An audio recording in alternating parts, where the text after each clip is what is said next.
Hello and welcome. Today we're going to have a look at India 69, which is an airport in Ohio, pretty close to Kentucky also. And India 69 is Clermont County Airport, which has Sporty's Academy. So I also have managed to get my computer a little bit updated. It's pretty warm here at the moment. Got a webcam, a few more things, so let's try it. Let's see how it works. Here you can see India 69 right in front of us. And I'm just gonna show you over here is the road. So we just come along there, drive in here, and it's quite a big place actually. So Sportys Academy, if those of you who don't know, Sportys is a pretty big academy for learning how to fly. They also have a shop, which is I guess probably they sell most of the stuff online and also supplying some FBOs. You can check it online if you look up Sporty's Pilot Shop. And they have some fairly good stuff there. Yeah, the Academy is quite interesting. So, I used their shop before. I bought some of their products. I really liked their Learn to Fly videos, and that was really great for giving me a good understanding of what I was looking at. Yeah, it got me curious. Then I wanted to do my instrument rating, so I decided let's just do it all over here in Sporties. So I came along here and had never been to Ohio before in my life. Found the car park, and I can remember it was a bit like deja vu. The first time I got here, I kind of felt like I'd been there before. So here, that's the main Sporties building. This is their shop building. I don't remember seeing that writing on the roof when I was here, but I guess I was more like down here. I say that pretty much where that red car in front of me is exactly where I parked. They have trucks coming in and out here, and most of the cars here belong to the staff who work in the shop. There's a hangar over there that they have, and here is the building. So I'm really happy that they put this into Microsoft Flight Simulator. It's quite good actually, Of course, I'll be a bit critical of it as usual.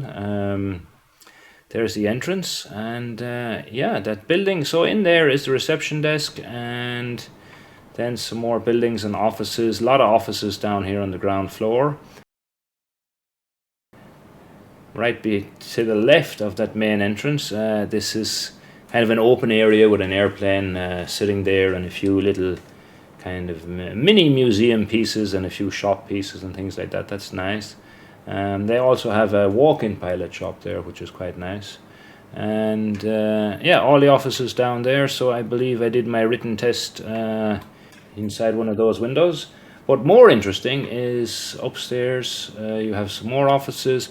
And right around here, if you go into the building, okay, which hasn't been rendered in the inside, of course, but seldom is in Microsoft Flight Simulator. Except when I was in London, that garden was rendered.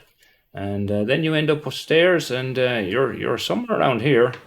There's an open area for studying, and then there's a library and some more things. And you're basically, if you're sitting up there studying away or getting your ground lessons, that's the view you have out there, yeah, of the airport, which is really cool. So yeah, you can see everything that's going on. Yeah, tends to be a lot more Cessna 172s out there than there is in the simulator. So this must be a very busy day when when everybody was doing cross countries. No, all the planes are out there. In real life, maybe it was just because of the time of year I picked. So I cleverly picked a nice time of the year, and then thanks to all the various delays with TSA and visa and all these kind of things, it kept getting pushed back. So I ended up there in November, actually. And yeah, you learn a lot about the weather, and all the airplanes were tied down. So you tie down the airplane in 3 points, both wings and the tail, every time you park it, basically. Never have to refuel. Magically, some guy comes along in a truck and puts fuel in it, so that's really cool. And there is a hangar over here, which normally had about maybe 5 Cessnas in it. And Yeah, actually, there's a Sporty sign there on the hangar, which I didn't notice when I was there. Maybe that's a new addition. And there is a giant flag in there, of course, so you definitely know you're in America. And you have a few airplanes in here. So the nice thing about that was if we were flying early in the morning and if it was going to be a little bit frosty overnight, obviously you don't want to fly when your wings are frosty or have ice on them.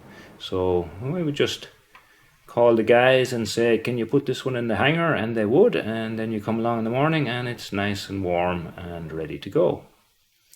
So yeah, that Sport is quite a nice place. Large selection of airplanes there, which I really liked. So you're never really stuck for an airplane to fly.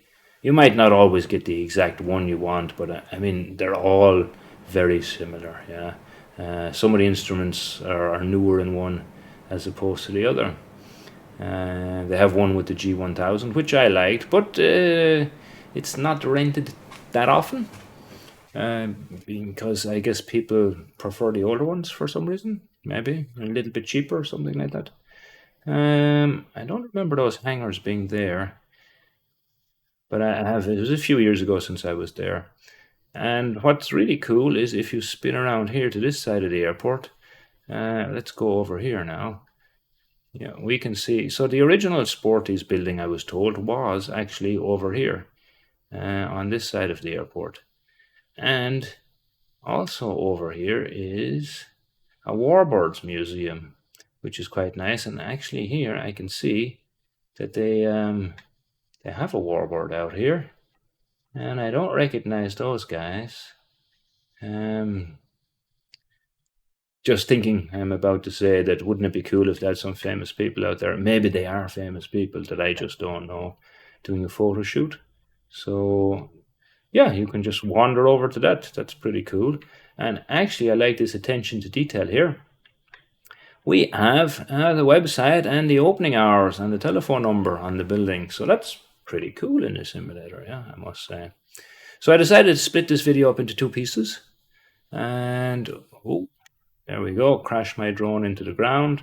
So there's, some more kind of industrial style buildings around here. And yeah, a really, really nice place to fly. A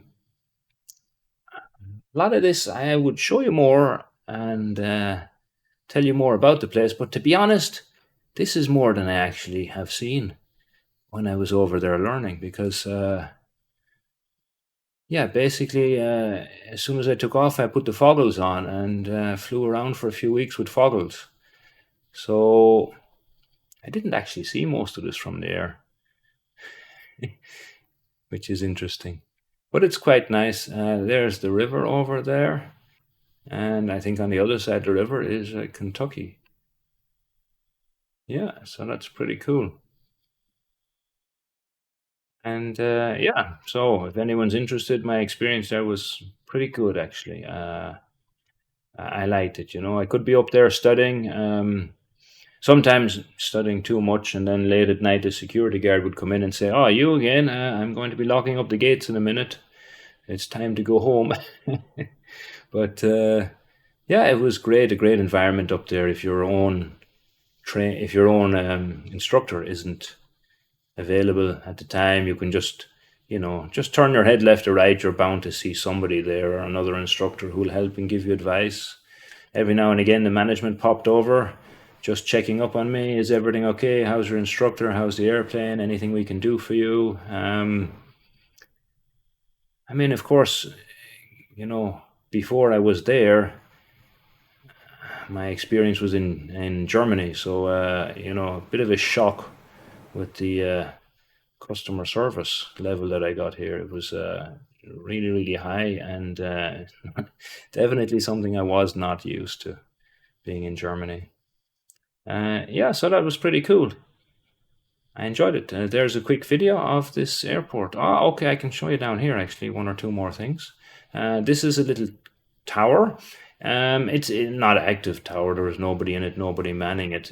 But it's a place that you can. I don't know if you can walk in and out there so much. You have to be with somebody to go in there. And in there, okay, we're not going to see anything in here now, but there's a desk and radio and things like that. So it can be used, yeah.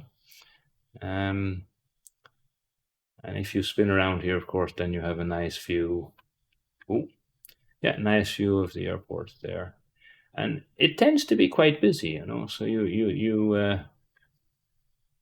do. It's a very busy and active place.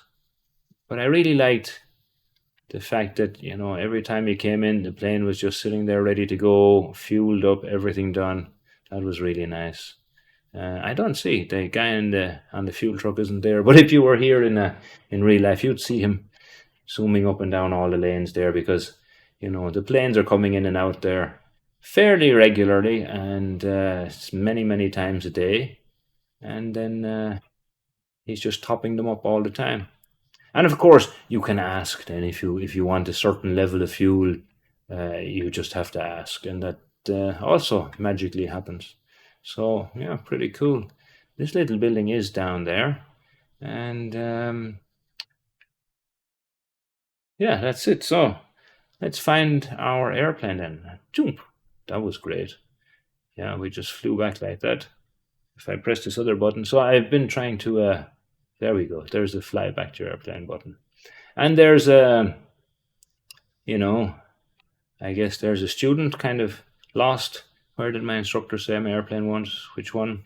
Which one should I take today? I should have listened. Which is basically similar to the way I was once or twice. Yeah, looks really nice.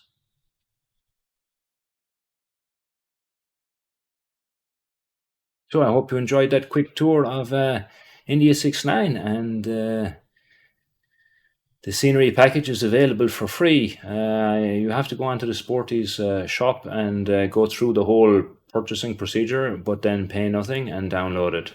So they've just added it in with all the other software packages and things they have. So pretty cool. Now, part two, we're going to jump into the airplane and go for a quick fly around, and I'll show you some of the cool things some of the things I thought were cool about doing your instrument training here. So see you in part two if you like. Bye.